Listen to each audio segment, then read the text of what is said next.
본 방송에서 제공하는 투자 정보는 투자 판단에 대한 조언입니다. 방송에서 제공하는 주식의 가치, 가격 상승 및 가격 하락에 대해서는 방송사에서 보장하지 않습니다. 이 시각 헤드라인 뉴스입니다. 기준금리가 또 동결됐습니다. 한국은행은 오늘 금융통화위원회를 열어 기준금리를 지금과 같은 연 1.25% 수준으로 유지키로 했습니다. 기준금리는 지난해 6월 1.5%에서 0.25%포인트 인하된 이후 1년 4개월째 사상 최저 수준을 유지하고 있습니다. 국제신용평가사 무디스가 우리나라의 국가신용등급을 세 번째 높은 AA2로 유지하고 신용등급 전망도 안정적으로 평가했습니다. 무디스는 재작년 12월 우리나라 신용등급을 AA2로 한 단계 상향 조정한 뒤 1년 10개월째 현 등급을 유지하고 있습니다. 무디스는 북한과 관련한 지정학적 위험과 관련해 현재까지 한국 경제나 금융시장에 미치는 영향은 미미하다고 평가했습니다. 가상화폐 투자 열풍이 불며 다단계 사기 피해도 급증하고 있습니다. 서울지방경찰청 사이버수사대는 가상화폐 투자 대행업체 이더트레이드를 유사수신 행위 규제법 위반 혐의로 수사하고 있다고 밝혔습니다. 이더트레이드는 매월 최대 25%의 수익을 올릴 수 있다며 투자자를 모집했고 신규 회원을 모집해오면 투자금의 일부를 수수료로 지급하는 방식으로 사업을 진행해왔습니다. 공정거래위원회가 과거 무혐의 판단을 내렸던 현대자동차의 기술 탈취 혐의에 대해 재조사에 착수했습니다. 관련 업계에 따르면 공정위는 최근 재신고 사건 심사위원회를 열어 현대차가 중소생물정화기술업체 BJC의 기술을 탈취한 혐의에 대해 재조사하기로 했습니다. BJC는 자동차 제조에서 발생하는 독성물질을 정화하는 미생물제를 개발해 현대차에 납품해온 중소업체로 지난해 2월 현대차가 기술을 탈취했다고 공정위에 신고한 바 있습니다.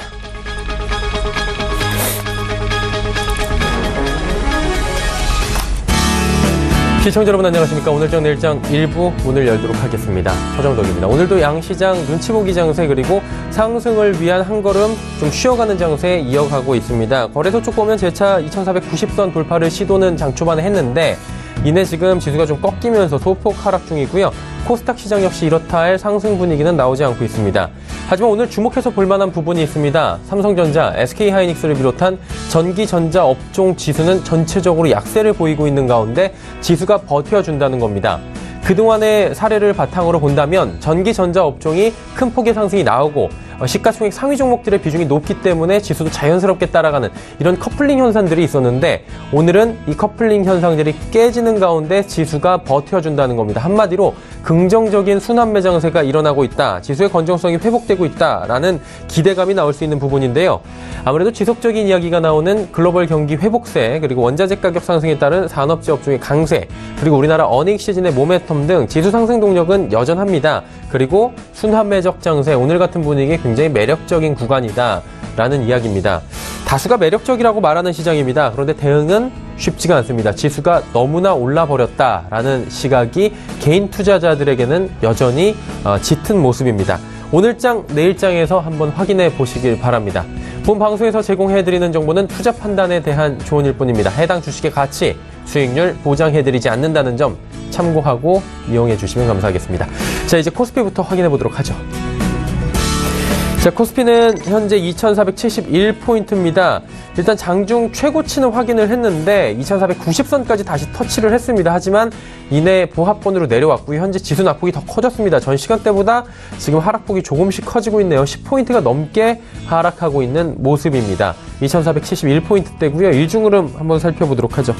일중흐름 보시면 장 초반에 2490포인트입니다. 하지만 쭉 빠져내려오면서 2460포인트대까지 밀려 내려왔고요. 조금 전 시간에 다시 2470선을 회복은 했지만 일단은 낙폭이 좀 커지고 있는 상황입니다. 수급 주체 확인해 보도록 하죠. 수급 주체 보시면 외국인이 오늘은 사네요. 389억 원 삽니다. 개인이 221억 원 소폭 팔고요. 기관은 603억 원 매도하는 가운데 금융투자가 1,427억 원이나 순 매수하고 있다. 지금 집계가 됩니다. 시가총액 상위 종목들 흐름 살펴보도록 하겠습니다. 삼성전자, SK하이닉스 무섭게 빠집니다. 삼성전자가 특히 3%의 낙폭이 기록되고요. SK하이닉스도 8만 원이 지금 무너져 있는 상황입니다. 사실 이 지수 두 개가 이렇게 무너진다면 코스피 시가총액 상위 종목들 나머지가 견조해도 어느 정도 무너지기 마련인데 일단 다른 종목들이 좀 버텨주기 때문에 지수가 오늘 그나마 선방을 좀 하고 있다라고 긍정적이다라고 보는 것 같은데요.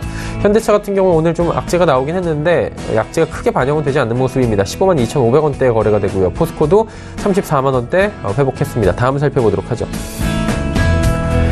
삼성물산도 하락하고요. LG화학, 네이버, 한국전력 올라가는데 한국전력이 4만 원을 회복하는 모습입니다. 삼성바이오로직스 최근에 급등이 계속 나왔는데 오늘은 4%의 많은 하락이 보입니다. 자, 이제 11위부터 15위까지 살펴볼 텐데요. 삼성생명, 신한지주, KB금이 올라갑니다. 그리고 현대모비스가 25만 원 회복했는데 현대모비스의 상승폭이 굉장히 큽니다. SK텔레콤 1%대의 낙폭이 보입니다. 코스닥 지수 보도록 하죠. 코스닥은 666.83포인트 기록됩니다. 0.24% 하락하고 있는 모습인데 일단 코스닥 670선 회복이 쉽지 않아 보입니다. 일중 흐름 살펴보도록 하죠. 장 초반에 670포인트 부근까지 올라가기도 했습니다. 정호경에 쭉 치고 올라가면서 670선까지 회복하는가 했는데 이내 다시 하락 반전하면서 현재 포인트 666포인트대까지 내려왔습니다. 수급 주체 확인해 보도록 하죠. 오늘은 개인이 팔고 기관, 외국인이 삽니다. 하지만 기관은 88억 원밖에 사지 않고요. 외국인도 225억 원 매수에 그칩니다. 개인은 237억 원 팝니다. 시가총액 상위 종목들 살펴보도록 할 텐데 오늘 코스닥 하락의 주 원인은 셀트리온입니다. 셀트리온 그동안에 신고가 경신하면서 어제 20만 원도 돌파했는데 오늘 낙폭이 큽니다. 어제 분명히 셀트리온에 대해서는 경고성 메시지들이 시장에서 많이 나온 바가 있습니다. 분명히 이상급등 현상이 좀 있는 것 같다. 오늘 시장에서 바로 반영이 되네요. 7.55%나 빠집니다. 셀트리온 헬스케어 역시 6만 원 바로 무너졌고요. 신라젠도 오늘 5만 원 무너져 있습니다. 하지만 CJN의 메디톡스가 올라가는데 보톡스 관련주들이 오늘 다시금 올라오면서 메디톡스 45만 원 부근까지 올라왔습니다. 다음 살펴보도록 하죠. 로엔도 올라갑니다. 로엔이 9만 5천 원대 단숨에 회복했고요. 휴젤 같은 경우에 50만 원 목전까지 왔습니다. 코미팜은 소폭 하락, 바이로메드도 흐름 좋고요. SK머티리얼즈가 오늘 5%대의 큰 폭의 상승이 나와주고 있습니다. 다음 살펴보도록 하죠. 포스코 캠텍도 올라갑니다. 전기차 관련주들 오늘 대체적으로 좋고요. 컴투스, 펄어비스, 파라다이스, 서울반도체까지 하락 혹은 보합권에서 움직입니다. 원달러 환율 체크해 보도록 하겠습니다. 원달러 환율은 1133원대까지 올라갑니다. 원화 약세 보이면서 지금 원달러 환율은 0.3% 정도 올라가고 있습니다.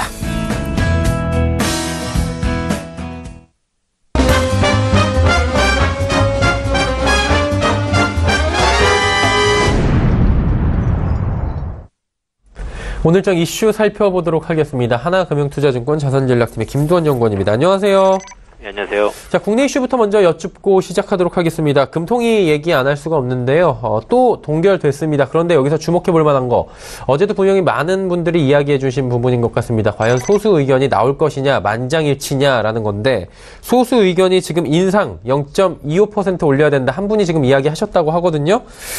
그러다 보니까 연말에 기준금리 인상에 대해서 압박이 강해졌다라는 시장의 평가가 있는데 이 부분에 대해서 좀 자세한 해석 부탁드립니다.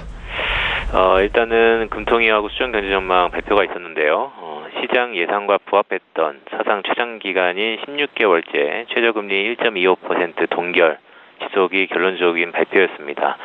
아무래도 향후 한국의 통화정책에 대한 시장의 관심은 과연 언제 한국의 금리를 올릴 것인지 여부일 텐데요. 첫 번째로는 최근 소비자 물가 상승 또한 수출 실적 호조와 더불어서 인플레 압력에 대한 기대가 형성돼 있다는 점에서 말씀하신 것처럼 일부 금리 인상을 주장했던 금통위 위원들의 소수 의견 시장의 이목을 끌고 있다라고 할 수 있겠고요. 실질적으로 금리 인상이 언제 단행되는지를 떠나서 시장 금리의 상승 압력이 이전보다 높아진 것은 사실이다라는 점이 조금 투자 포인트로서는 중요하다라고 할 수 있겠습니다. 다만 좀 개인적으로 보다 주목할 부분은 수정 경제 전망이었는데요. 하늘이 올해 GDP 성장률을 3.0%로 상향했습니다.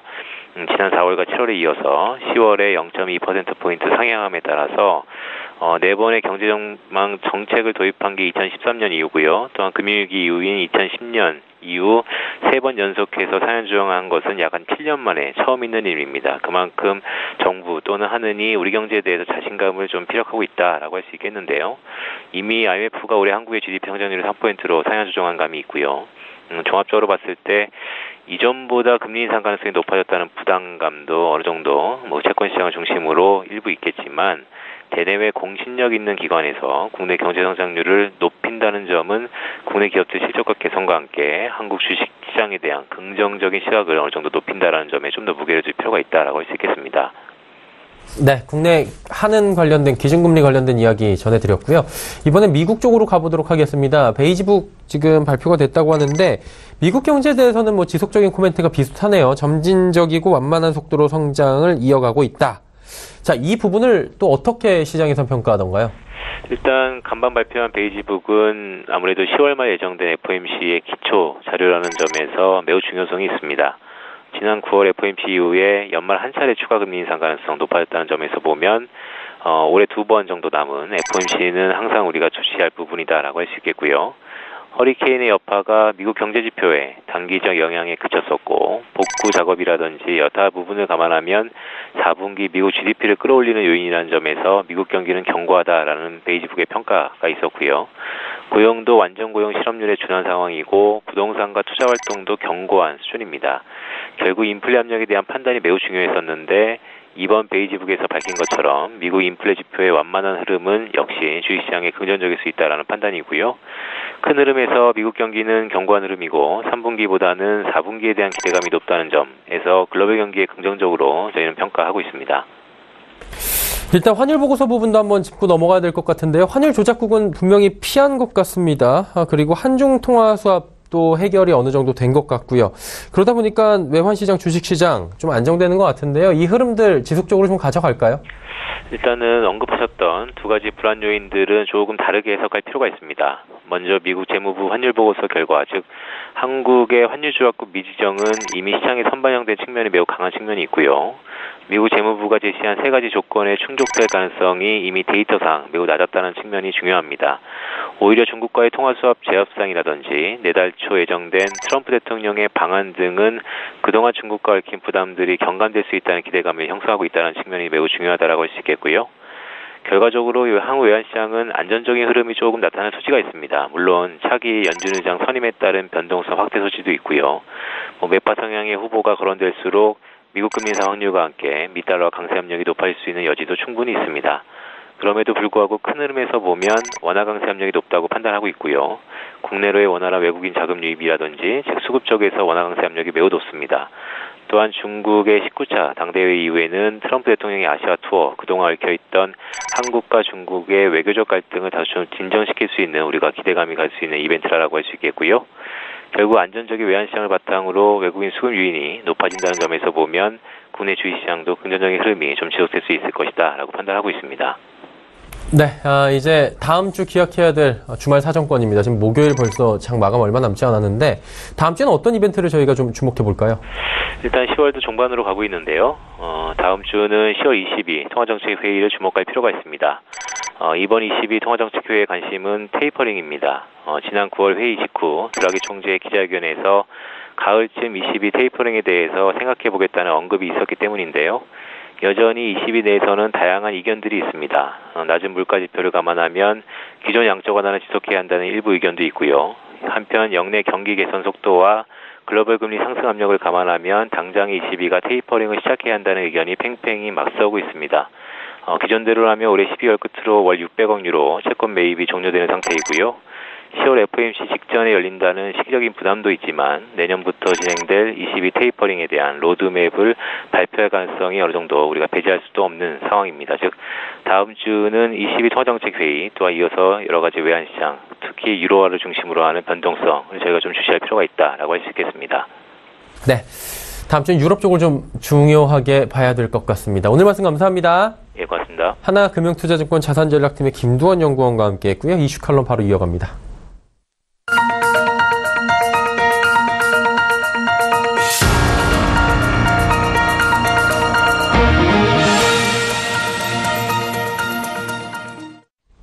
마켓 리더들과 함께하는 시간 이슈 칼럼 시간입니다. 오늘은 GFM 투자연구소 이진우 소장과 함께합니다.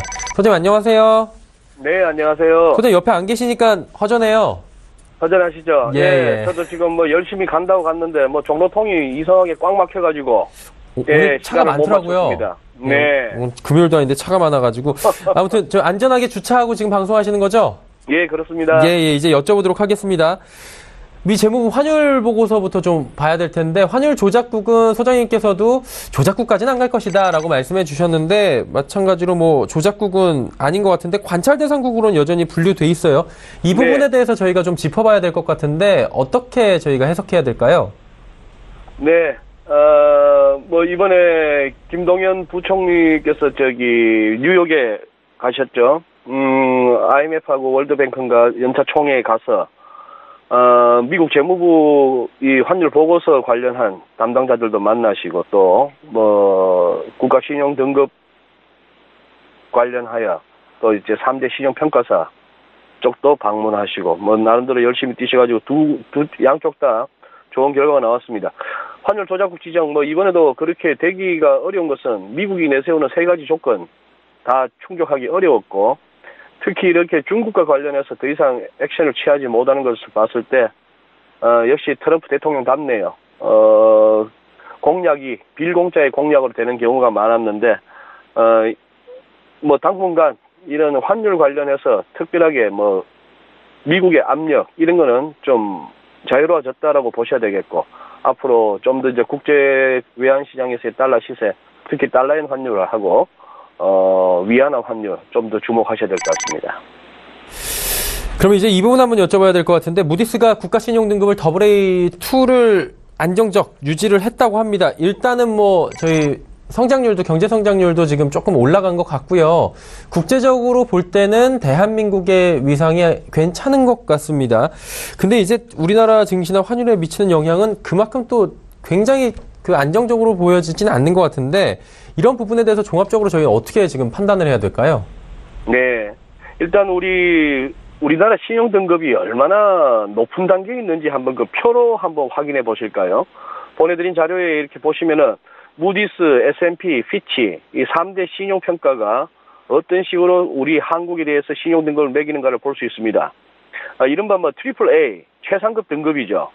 여기에 이제 단지 미국 같은 경우에 S&P가 지난 2011년이었나요? 그때 왜 한번 트리플 A 등급을 뺐으면서 증시가 한번 요동을 친 적이 있습니다만 우리는 세 번째 단계 S&P나 피치로 치면은 AA 무디스의 표기에 따르면 AA2죠. 여기에 해당하는 데 있습니다. 보시면은 뭐 영국, 프랑스 이런 나라들과 어깨를 같이 하고 그 표에서 우리의 눈길을 끄는 것은 중국과 일본이 3대 신용평가사 모두가 우리보다 낮게 평가하고 있다는 것이죠. 이런 것들을 본다면은 우리 한국 경제의 위상은 상당합니다. 상당하고 그것이 어떻게 보면은 환율의 안정으로도 나타났고 증시도 지난주에 말씀을 드린 기회가 있었는지 모르겠습니다만 사실상 연초 이후의 흐름이 되었건 그리고 연휴 이후의 흐름이 되었건 연초 이후 지금까지의 흐름을 보건 간에 우리 한국 증시가 결코 코스피 기준으로 보았을 때 세계 증시에서 밀리지 않는 선두권이라는 얘기죠. 거의 나스닥하고 상승률이 같다라고 볼 수 있고 유럽이나 이런 데보다 훨씬 중국 본토 대비 훨씬 높고 일본보다도 낮고 하는 그런 상황이죠. 요즘은 그런 생각도 해보게 됩니다. 만약에 우리한테 북한 리스크가 없다, 즉 통일된 대한민국이라고 한다면은 거의 뭐 트리플 A의 단계도 갈 수 있는 나라 아닌가 싶은 생각도 해보게 됩니다. 단 오늘 이렇게 말씀드리는 날 우리 시장에 다소 변곡의 조짐이 보이고 환율은 뛰고 주가는 그동안 주도해왔던 뭐 삼성전자, 하이닉스를 비롯한 IT 대형주들이 좀 조정을 받고 하면서 지수가 모처럼 두 자릿수 이렇게 하락폭을 보이는 그런 날이다 보니까 환율 보고서나 국가신용등급 사안이 우리한테 우호적이었음에도 불구하고 또 시장은 또 엇박자를 내는 그런 또 역설을 맛보게 되네요. 네, 이런 날 또 올라가 주면은 같이 기분이 덩달아 좋을 것 같다라는 생각도 드는데 참 안타깝다라는 생각이 들어요. 중국 한번 여쭤보도록 하겠습니다. 중국 쪽으로 이번 주에는 뭐 시장에 이목이 많이 집중이 돼 있었습니다. 19차 당대회 개막됐는데 이제 향후 5년을 끌고 갈 시진핑 2기가 출범을 하는 거 아니겠습니까? 청사진이 그려질 텐데 소장님 어떤 걸 저희가 주목해서 보면 좋을까요? 이 부분은. 네. 어제 참 대단했습니다. 네. 시진핑 주석 한 3시간 24분 거의 3시간 반을 갖다가 연설을 했더라고요. 그걸 갖다가 뭐 지금 나이 90세가 넘은 장쩌민 전 주석 같은 경우에 그 자리에 앉아 있다 보니까 막 시계를 막 몇 번씩 보고 하는 게 막 카메라에 잡히고 했는데, 긴 내용에 비해서 핵심은 특별하게 이거다 할 만한 건 없었습니다. 결국 우선 그걸 한번 보시죠. 보내드린 자료에서 개혁보다는 당의 권력 유지가 우선이다 하는 그걸 보시면은 지금 보여드리는 자료는 중국 공산당 대회에 대해서 가장 그래도 관심을 표명한 외신인 블룸버그의 시각입니다.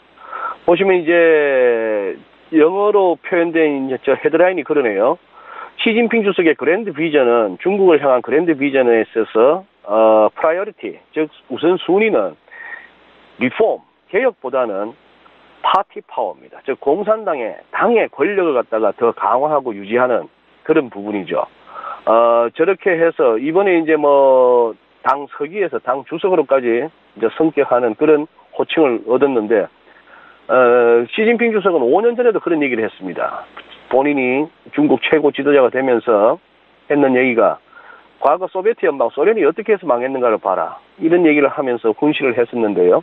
그만큼 어설프게 서구 민주주의나 이른바 서구식의 글로벌 스탠다드를 도입하다가는 뭐 우습게 된다 하는 그런 얘기였죠. 중국 공산당 당 중심으로 가겠다 하는 거. 저 당 중심으로 가는 것이 통하려면은 중국의 13 내지 14억이 육박하는 저 인민들을 다 불만 없이 잘 먹고 살게 해줘야 되는 부담이 있죠. 그다음 두 번째 화면 한번 보실까요? 2020년까지 이제 3년 남았습니다만 여기는 샤오캉 이른바 우리로 치면은 뭐 작을 소자에 강한 강자의 한자죠. 우리로 치면 중산층 이런 개념이 되겠습니다만 그쪽에 집중하는 그런 흐름에서 2020년부터 35년까지 15년 동안은 사회주의 현대화 그리고 15년부터 2050년까지 또 35년부터 50년 또 추가 15년을 갖다가 사회주의 현대화에다가 강국이라는 표현을 써서 그 기간별로 목표를 제시했습니다. 뭐 디테일한 부분은 없었지만 여기서 결국 이 블룸버그 기사가 의미하는 바는 2050년까지는 리딩 글로벌 파워니까 미국을 대체할 정도의 세계 초강대국이 되도록 이끌어 가겠다 하는 얘기죠. 그러나 이 기사에 시사하는 바는 또 그겁니다.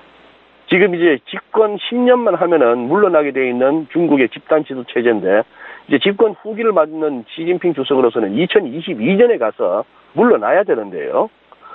지금 2050년까지 저런 식으로까지 얘기를 하고 있고 또 지금 중화권에서 들려오는 얘기로는 과연 지금 5년 후에 시진핑의 후계자 자리에 누가 올라가야 하는가가 이제 밝혀져야 되는 이번 당 대회인데 뭐 좀 불투명하다 하는 얘기입니다. 뭐 이런 얘기도 들리는 걸로 봐서는 저 기사는 아주 좀 색안경을 끼고 본다면은 내가 2050년까지 해먹겠다는 얘기입니다. 시진핑 주석이. 그때 되면 지금 64세 64신 시진핑 주석이 그때 가면 97, 97세가 되는데요. 건강히 받쳐준다면 하겠다 이런 얘기가 될 수 있겠고 그 다음 또 재밌는 기사가 있죠. 중국 당국이 주식 매수를 한다라고도 볼 수 있는 그런 기사가 나오는 거죠. 시진핑 주석의 연설 몇 시간 후에 It looks like China is buying stocks. 자, 저 차이나를 어떻게 볼 것인가. 중국 당국, 중국 인민들이 사도 마찬가지입니다만 그렇해서 올라갔던 중국 주식. 그래서 당대회 개막일 날 겨우겨우 플러스는 만들었습니다만 오늘 좀 밀리는 양상이죠. 중국 본토 증시가 상하이 증시가 그런 상황이고 대체적으로 봤을 때 블룸버그 뷰라고 했을 때 제목을 보니까 중국은 its flaws 즉 중국이 지금 안고 있는 여러 가지 결점이나 약점 이런 걸 갖다가 고쳐나가고 있지 않는 것 같다 하는 표현입니다. 즉 현상 유지 이쪽으로 뭐 블룸버그는 이제 바라보고 있는데 제가 봤을 때 그런 것 같아요. 결코 튀지는 않겠다는 얘기인데 그다음 달러 위안 차트 한 번만 보여주시죠. 달러 위안 환율이 지금 이제 어젯밤에 자료를 보내면서 드린 자료인데요. 여기에 일봉이 하나 더 추가된다면 오늘 것까지 조금 더 양봉이 하나 더 추가되는 즉 달러 위안 환율이 올라가는 위안 약세 흐름을 보입니다. 어제 시 주석이 시장의 역할을 갖다가 늘 강화하고 시장의 많은 부분을 맡기겠다고 했는데요. 과연 뭐 어느 정도까지 그럴지는 모르겠습니다만 지금 이 흐름 지금 당대회가 아직 종료되지 않았음에도 불구하고 위안화 약세에 좀 탄력이 붙는 모습 중국 증시가 흔들리는 모습 그래서 누차 말씀드렸습니다만 실제 이 당대회가 끝나고 또는 트럼프 대통령의 아시아 순방이 끝나는 11월 초 이후까지는 그럭저럭 틀어막을지는 모르겠으나 그 이후에 중국발 그동안에 묻혔던 문제들이 좀 불거져 나올 가능성은 염두에 두셔야 할 것 같습니다. 네. 얘기하다 보니까 벌써 굉장히 시간이 많이 흘러가지고 질문 하나만 좀 짧게 여쭤보고 오늘 마무리를 해야 될 것 같습니다. 일단은 아까 말씀해 주신 게 우호적인 상황이 많이 만들어졌는데, 선생님, 우리 시장은 오늘 그렇게 보여주질 않고 오랜만에 두 자릿수 낙폭도 기록되고 있다고 하는데, 현재 자리가 거래소 코스피에 어떤 자리인지 마지막으로 잠깐 여쭤봐도 될까요? 그러니까요. 예. 2,500포인트가 그야말로 코앞인데 말입니다. 그렇죠. 10포인트. 네. 조금만 외국인들이 힘을 쓰면은 될 것 같은 그런 레벨임에도 불구하고 지금 오히려 그동안 지수 견인을 갖다 해왔던 삼성전자, 하이닉스 같은 이런 쪽이 밀리고 있습니다. 그리고 그동안에 좀 소외되었던 종목들이 좀 오르고 있어서 상승 종목, 하락 종목이 거의 절반씩을 서로 차지하는 그런 양상이죠. 우리 개인 투자자들 각각 갖고 있는 종목에 따라서는 오늘 같은 날 오히려 나는 이런 날이 더 좋다, 삼성전자 못 가는 날이 더 좋다라고 하실 수는 있겠습니다. 그런데 한번 삼성전자 차트 한번 보시죠.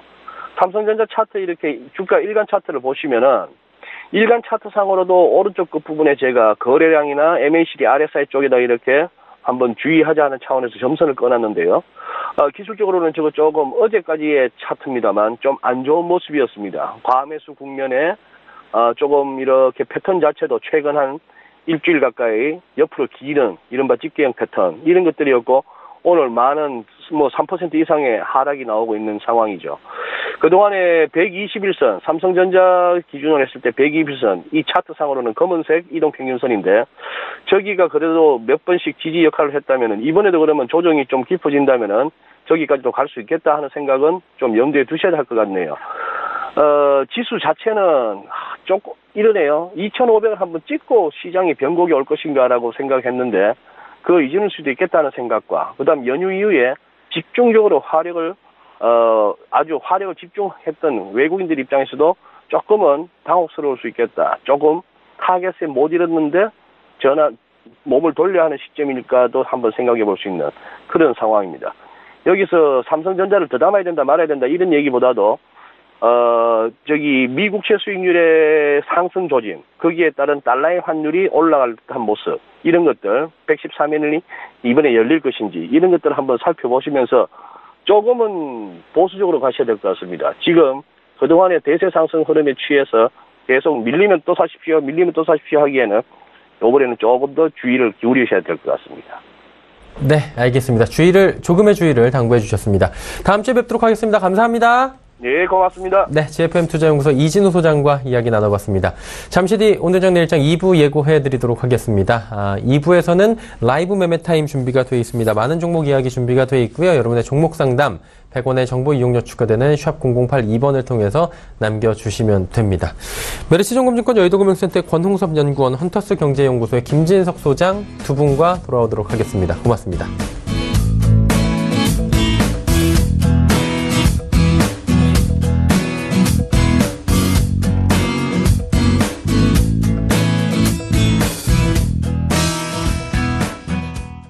본 방송에서 제공하는 투자 정보는 투자 판단에 대한 조언입니다. 방송에서 제공하는 주식의 가치, 가격 상승 및 가격 하락에 대해서는 방송사에서 보장하지 않습니다.